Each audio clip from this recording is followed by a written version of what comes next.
Hey, bon samedi, Bruno Saint-Hilaire de Énergie Santé Optimale, votre ressource en ligne pour plus de vitalité et d'énergie dans votre journée.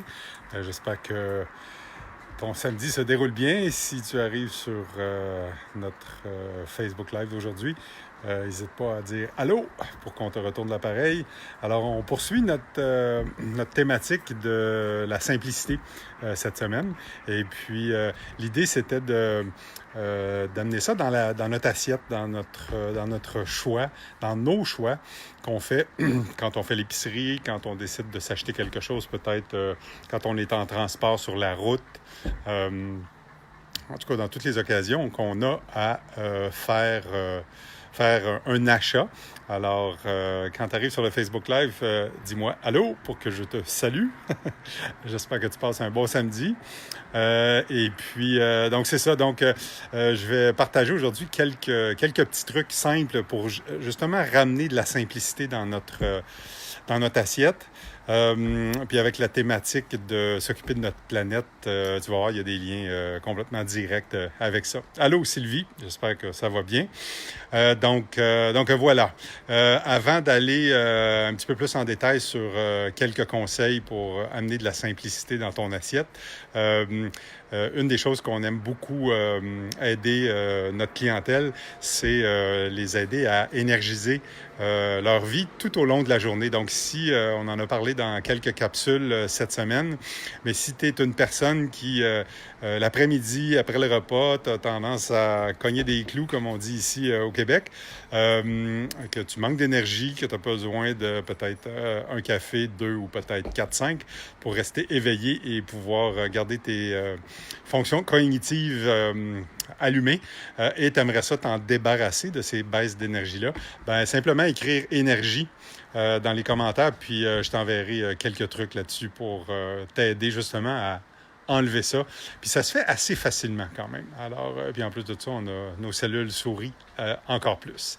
Alors, voilà. Donc, on revient à au sujet d'aujourd'hui. Comment est-ce qu'on peut simplifier notre alimentation puis avoir des bénéfices autant sur notre environnement, sur le bonheur de nos cellules, amener plus de carburant?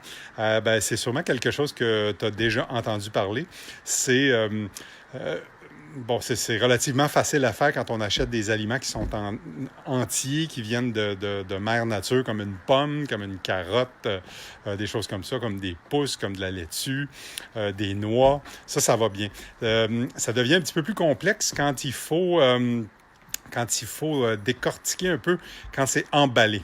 Donc, quelques règles à suivre pour optimiser ta santé, optimiser la santé de notre planète, donc moins de pollution, puis s'assurer que ce qu'on apporte à nos cellules, ce sont des bons éléments, du bon carburant, des bons matériaux pour qu'elles fassent leur chose. Donc, essaie de choisir des aliments sur l'emballage où il y a le moins de mots dans la catégorie ingrédients. 1. 2. Essaie que ces mots-là, tu puisses les comprendre. OK? Donc, si tu as besoin d'un cours en biochimie, un PhD en biochimie, ben peut-être que tu devrais laisser ces choses-là. Puis, comme dirait Laure Varidel dans son livre « Acheter, c'est voter », ben moins on va acheter de ces choses-là, moins l'industrie va en produire. Puis, petit peu par petit peu, ben, on va arriver à des aliments plus vrais, moins de pollution, moins de toxicité dans notre environnement. Donc, j'ai pris quelques exemples, comme par exemple du beurre d'arachide. OK? Sur ce beurre d'arachide-là, c'est écrit 100% naturel. Entre toi et moi, le mot naturel n'est pas réglementé. Donc, il ne faut pas se fier à ça. On va aller plus dans les ingrédients. Puis quand je lis les ingrédients, ben c'est arachide. Est-ce que ça peut être plus simple que ça?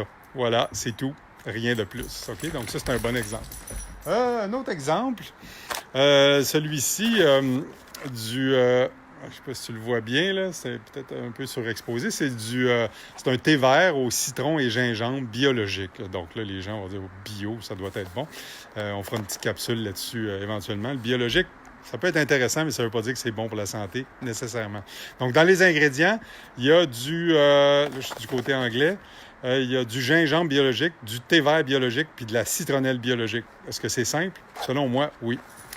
On va aller dans quelque chose qui est peut-être un petit peu plus transformé, qui pourrait peut-être nous sembler un peu plus suspicieux, de la moutarde. Donc, ça, c'est de la moutarde préparée de Dijon aux graines entières. Alors, allons voir les ingrédients. Ça nous dit de l'eau, des graines de moutarde, du sel, du vinaigre blanc, de l'acide citrique et du curcuma. Ah, c'est pas si mal. OK. La liste est peut-être un petit peu plus longue, mais on comprend pas mal tout ça. Ensuite de ça, j'en ai sorti un autre, de l'humus.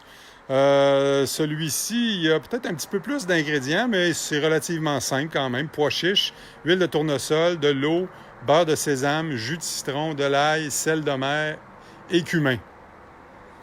En autant que je suis concerné, ça passe le bulletin. Là, j'en ai choisi un petit peu, un autre, peut-être un petit peu différent, qui va venir tester ces deux règles-là, le moins d'ingrédients possible, puis qu'on comprend. Des bagels. Et ceux-là sont des bagels sprouted, donc avec de la farine de germination, sésame et tournesol. Là, la liste est pas mal plus longue, par exemple. Ouais, il y a sûrement une vingtaine d'ingrédients, mais dans l'ensemble, ce sont des choses qu'on comprend pour la grande majorité. Donc, si vous avez l'intention de prendre des produits de boulangerie, pour différentes raisons, pour la chimie de préparer du pain ou des produits à base de farine, il faut mettre plusieurs ingrédients. Ça va être très difficile d'en avoir juste 2 ou 3, puis que tout ça se tienne. Donc, quand je lis la liste, là, je ne vous la lirai pas au complet. La grande majorité, on les comprend, là, même si on n'a pas fait des cours avancés en biochimie alimentaire. C'est bon? Donc, j'espère que ça vous donne un coup de pouce. Donc, regardez les étiquettes parce qu'on a... c'est bon pour nous, ça nous éduque. Puis peut-être que la première fois, ça va être un petit peu plus long là, de faire votre épicerie, puis c'est correct comme ça. Mais plus souvent vous allez prendre cette habitude-là, plus ça va être facile. Vous allez savoir où aller, puis vous allez reconnaître les marques qui ont tendance à faire des produits de transformation, mais qui sont beaucoup, beaucoup plus simples. Peut-être un petit dernier truc là-dessus, faites attention, parce que simplicité veut dire plus de vitalité, donc moins de conservation. Ça, c'est bon aussi, mais il faut faire comme les Italiens du Sud ou le sud de la Méditerranée. Il faut aller au marché plus souvent. Puis ça, c'est correct aussi. Alors, voilà. Donc, je te souhaite une bonne fin de semaine. Amuse-toi bien. Puis encore une fois, si les baisses d'énergie en après-midi, là, au travail, tu cognes des clous, c'est quelque chose que tu aimerais te débarrasser, juste écrire dans les commentaires en bas énergie. Puis, soit moi ou Jessica, on entrera en contact avec toi pour te donner notre recette secrète pour te débarrasser de ça une fois pour tout. C'est bon? Salut! Hey, merci! Et bonne fin de semaine!